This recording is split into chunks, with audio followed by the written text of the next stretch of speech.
талархал илэрхийлье.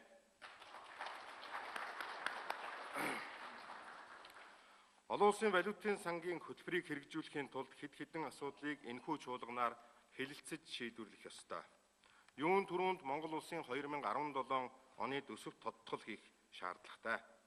Тодтголоор төсвийн үндсэн үзүүлэлтүүдийг сайжруулах, төсвийн орлогын тогтвортой их үүсвэр бий болгох, төсвийн сахилах хариуцлагыг чангатхан, зардлын үр ашгийг дээшлүүлэх талаар хэрэгжүүлж байгаа бодлогыг шин түвшинд үргэлжлүүлэх болно. Төсвийн тодтголтой хамтаа зарим төрлийн татварыг үе шаттайгаар нэмэх, тэтгэврийн насыг уртасгах зэрэг асуудлыг хэлэлцэх болно. Ингэхдээ олонх цөөнх гэж оноо очков авах гэлтгүй иргэдийн амжиргаанд сөрөг нөлөө багтаагаар шийдэх чиглэлийг баримтлах нь зүйтэй юм а. Эрхэм гишүүдээ, төрийн түвшээд нараа. Эх оронд маань хавар цаг ирж байна. Өсөн төлжиж, үржин дэлгэрэх, дулаан зөөлөн улирал айсвэ. Гэхдээ хавар хавсрахтай байдгийг мартаж болохгүй. Хаврын хавсарганд хавирга нэвт жинтэхгүй тулд хичээн зүтгэх хэрэгтэй байна. Зүтгэлийн үрээр амжилт олдог, хаврын дараа зун болдог үлээ. Монгол улсын ерөнхий сайд саяхан төрийн захиргааны төв болон нутгийн захиргааны байгууллага төрийн өмчит улсын үйлдвэрийн газрын удирдлагатай уулзах үеэрээ хийх ажил, бодлого зорилт, баримтлах зарчмаа тодорхойлсон. Эдийн засаг эмнэлгийн сэхэнээс энгийн дасагт шилжсэн бол одоо эдгэрэх ёстой. Эдийн засгаа эрүүлжүүлж, эмнэлгээс гаргах гол ажил энэ хавар эхэлж, энэ ондоо багтаж дуусгахыг эрмэлзэх учиртай. Дэлхийн зах зээл дээр эрдэс бүтээгдэхүүний үн өссөн, олон улсын валютын сантай хамтарч хөтөлбөр хэрэгжүүлэхээр болсон гадаад орчинд эерэг хандлага гарч байгаа улсын төлбөрийн чадвар сайжирсан гадаадын хөрөнгө оруулагчдын сонирхол дахин нэмэгдэж байгаа зэрэг тааламжтай нөхцөлийг бид алдаж болохгүй. Уул уурхай эрчим хүчний салбарт хэрэгжүүлэх томоохон төслүүдийг байрнаас нь хөдөлгөж шийдэмгий тодорхой алхмыг чухамхүү энэ хаврал хийх шаардлагатай юм а. Монгол улс Чалко компанид тавьсан өрөө бүрэн дүүрэн төлж дуссан. Засгийн газраас зөв менежмент хэрэгжүүлснээр үлдээд байсан өрийг богино хугацаанд барагдуулж чадлаа. Одоо 5 толгой нүүрснээс олох орлого бүтнээрээ Монгол улсын төсөвт орж баялагын үршим монголчуудаа бүрэн зориулагдах болсон. Энэ талаар ард түмэнд амлсан зүйлч бас бидэнд бий. Цаашид ямар арга замаар хэрхэн ашиглах асуудлаа нэг мөр болгомоор байна. Царгийн хэмжээ, цацсан хөрөнгө тойрсон ярианаас цаашгүй байгаа төмөр замын талаар оновчтой шийдвэр, бодит үр дүн гаргах цаг болсон. Энэ хаврын чуулганаар хэлцгээр төлөвлөсөн төмөр зам түүний бодлогын баримт бичгийн хэрэгжилтийг хангах тухай улсын хурлын тогтоол энэ ажлыг зөв замд нь нэг мөр чиглүүлэх гол хөшүүрэг болох учиртай. Энэ онд 1200 км төмөр зам барих төслийн ажлыг эхлүүлэх, 1400 гаруй км хатуу училттай зам, 640 м уртааш төмөр бетон гүүрийн төсөл үргэлжлэн хэрэгжих ёстой. 430 км автозамын барилга, их засварын ажлыг шинээр эхлүүлнэ. Цахилгаан дулаан хангамж, эрчим хүчний салбарт хэд хэдэн томоохон төслийг эхлүүлж барьж байгуулах гэж тооцож төлөвлөсөн. Эдгээр болон бусад бүтээн байгуулалтын ажлыг цаг алдалгүй эхлүүлмээр байна. 2017 оны эхний 3 сард зарлах ёстой 3030 тендерээс 753 тендерийг зарласан буюу төлөвлөсөн ажил 25% гүйцэтгэлтэй байна. Сонгон шалгаруулалт удах тусам тендер буруу замаар ордог, булхай бодлоо нэмэгддэг, хөрөнгө санхүү тарамдгийг бид сайн мэднэ. Алт хоёр хөтөлбөр хэрэгжүүлэх, засгийн баяжмал болон газрын тус боловсруулах үйлдвэрийн техник эдийн засгийн үндэслэлийг боловсруулах гэх мэт ирээдүйд чиглэсэн эдийн засгаа тэтгэх, нэмэн өртөх шингэсэн үйлдвэрлэлийн төслийн зэрэгцээ, хаврын тариалал, мал төлөлт зэрэг цаг үеийн чухал ажлууд шил шилээ даран хүлээж байна. Бодлого зорилт, хөтөлбөр төслөө хугацаанд нь чанартай зөв зохион байгуулалт, сайн менежментээр ханган хэрэгжүүлэхэд засгийн газар урд урдынхаас илүү анхаарлаа төвлөрүүлэх шаардлагатай байна. Дотоодын банкны салбарт гадаадын хөрөнгө оруулалтыг нэмэгдүүлж, олон улсын стандартыг нэмэгдүүлэх, өрсөлдөөн бий болгох, үндэсний төлбөрийн системийн доктортой тасралтгүй найдвартай, үр ашигтай байдлыг хангахад чиглэсэн хөрөнгө оруулалтын банкны тухай, үндэсний төлбөрийн системийн тухай хуулийн төслийг улсын их хурл энэ чуулганаараа батлан гаргах шаардлагатай. Мал аж ахуйн салбарыг хөгжүүлж, малчин өрхийн орлогын доктортой их үүсвэрийг нэмэгдүүлэх асуудал амьдралаас урган гарч байна. Хаврын чуулганаар хэлэлцэхээр төлөвлөсөн мал амтны эрүүл мэндийн тухай, малын генетик нөөцийн тухай хуулийн төсөл нь мал эмнэлгийн албаны тогтолцоог олон улсын жишигт нийцүүлэх, мал амтны халдвар түвшнээс урьдчилан сэргийлэх тогтолцоог бэхжүүлж, дунд хугацаанд гадаад зах зээлд мал амтны гаралтай бүтээгдэхүүнийг экспортлох, түүхийд бүтээгдэхүүнээс олох орлогыг нэмэгдүүлэх, малчдын амжиргааг дээшлүүлэхэд чухал нөлөө үзүүлнэ.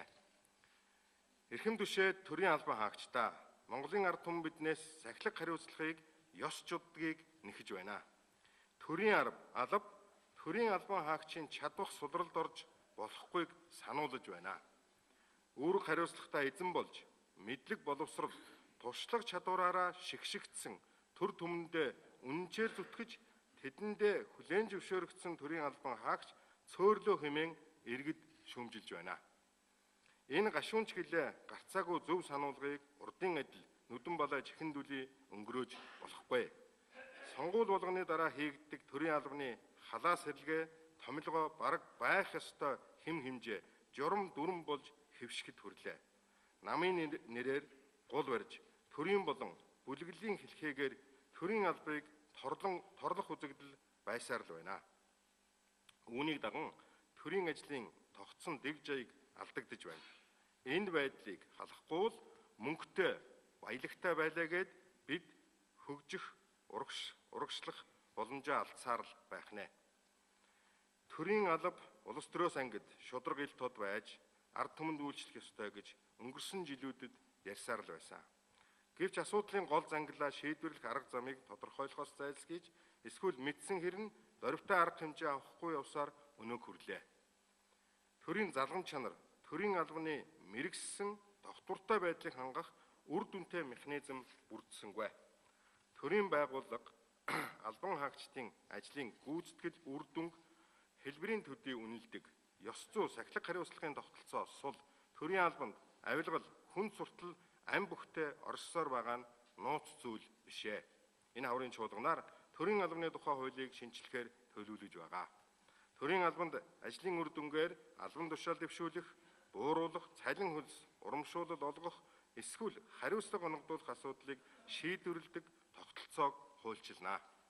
Төрийн албаны төв байгууллагын хараат бус, бие даасан байдлыг баталгаажуулах, төрийн үйлчилгээний чанар, хүртээмж, үр нөлөөнд олон нийтийн зүгээс хяналт тавьж оролцох эрхцэн орчныг бүрдүүлэх зарчмыг мөн баримтланаа. Төрийн албаны шинжилгээний салшгүй хэсэг бөгөөд нийгмийн бүх салбарт хамаарах суур асуудал бол төрийн албыг авилгал, хүн суртал, ашиг сонирхлын зөрчлөөс ангид байлгах явдал юм а. Төр улсын хөгжил дэвшлийг түмэн олны ирээдүйг эцэстээ оршин байхын үндэс тулгуурыг мэрж залгидаг авилгалын араа шүдийг авч хаяхгүй бол хичнээн хөрөнгө зутгаж ямар ч сайн хөтөлбөр хэрэгжүүлээд нэмэргүй гэдгийг бүгд ойлгож байна. Нэгэнт ойлгосных одоо тэмцэх ёстой. Энэ тэмцэлд хамгийн хатуу зарчмыг баримтлахаас өөр арга байхгүй.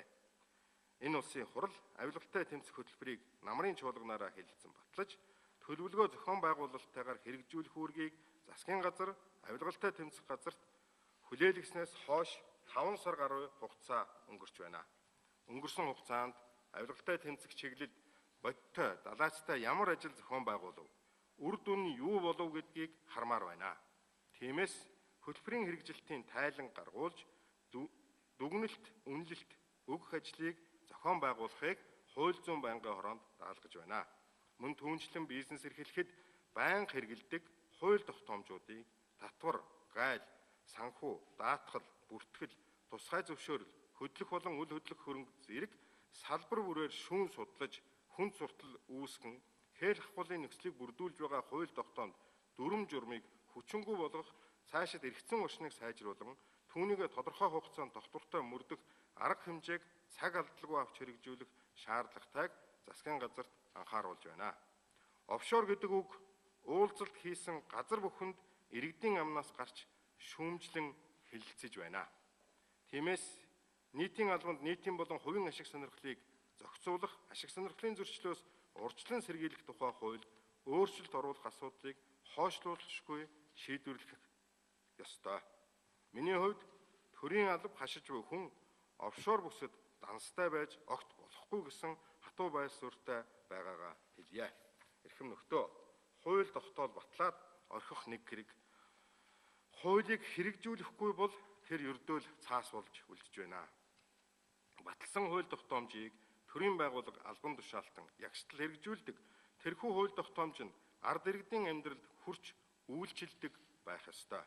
Монгол улсын үндсэн хуульд засгийн газар хуулийн биелэлтийг улс орон даяар зохион байгуулж хангах үүрэгтэй гэж тодорхой заасан. Үндсэн хууль заасан энэхүү үүргийн биелэлтийг улсын их хурл алхам тутамд засгийн газраас шаардаж ажиллах болно. Засгийн газар өөрийн гаргасан тогтоол шийдвэрийнхээ биелэлтэнд тавих хяналтыг ч чангатгах шаардлагатайг анхааруулъя. Иргэд олон нийт, эрдэмтэн судлаачид, улс төрийн намууд, төр нийгмийн зүтгэлтнүүд Монгол улсын үндсэн хуулийн зарим зохицуулалтыг боловсронгуй болгох, өөрчлөх асуудлаар удаа дараа санал гаргаж хэлэлцүүлэг өрнүүлж байна. Улсын хурал засгийн газрын түвшинд байгуулагдсан ажлын хэсгүүдэд ирсэн саналаас үзвэл Монгол улсын иргэдийн дийлэнх олонх нь үндсэн хуульд нэмэлт өөрчлөлт оруулах ёстой гэж үзэж байгаа юм билээ. Тиймээс хаврын чуулганаар Монгол улсын үндсэн хуульд оруулах нэмэлт өөрчлөлтийн төслийг хэлэлцэхээр төлөвлөсөн. Энэ асуудалд долоо хэмжиж нэг огтлох Монгол ухаанаар нэн хариуцлагатай хянамгай хандах ёстойг хэлхэн зүйтэй гэж бодож байна. Тиймээс улс төр нийгмийн зөвсөлтслийг бүрэн хангаж бодит шаардлага судалгаанд үндэслэн асуудалд хандахыг улсын их хурлын гишүүдээсээ хүсье. Улсын их хурлын энэ удаагийн хаврын ээлжид чуулганы хугацаанд Монгол улсын ерөнхийлөгчийн ээлжид сонгуул болно. Монголын ард түмний эв нэгдлийг илэрхийлэгч төрийн тэргүүнээ сонгох сонгуульд иргэд сонгогчид, улс төрийн намууд, шударга ёс, үндэсний эв нэгдэл, улс орны эрх ашгийг эрхэмлэн оролцдог уламжлалтай. Энэ уламжлал хадгалагдаж сонгуулийн ерөнхий хороо бүх шатны сонгуулийн байгууллага сонгуулийг хуулийн дагуу зохион байгуулна гэдэгт итгэж байна. Эрхэм гишүүдээ, улсын их хурлын хаврын ээлжид чуулганаар батлах хууль тогтоомж шийдвэрүүдэд иргэд олон нийт олон түмнийхээ санал бодлыг өргөнөөр тусгаж байнгын хорооны болон чуулганы үйл ажиллагаанд хариуцлагатай, итгэвч, санаачлагтай оролцохыг та бүхнээсээ хүсье. Улсын их хурлын 2017 оны хаврын ээлжид чуулганы ажиллагаа нээснийг мэдэгдэе.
Одоо чуулганы нээлтийн ажиллагаанд Монгол улсын ерөнхийлөгч Захаагийн элбэгдөрж үг хэлнэ.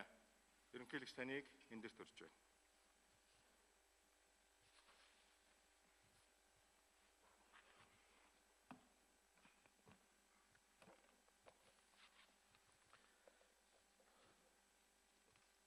Улсын их хурлын дарга ерөнхий сайд эрхэм гишүүдээ Эрхэм хүндэт ард иргэдээ, хүндэт зочдоо.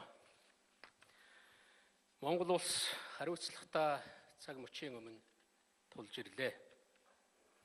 Шийдвэр гаргагчид чухал шийдвэр гаргах хэрэгтэй боллоо гэсэн үг. Улсын их хурлын энэ удаагийн бүрэлдэхүүнд би их итгэл тавьж байгаагаа өмнө нь хэлж байсан.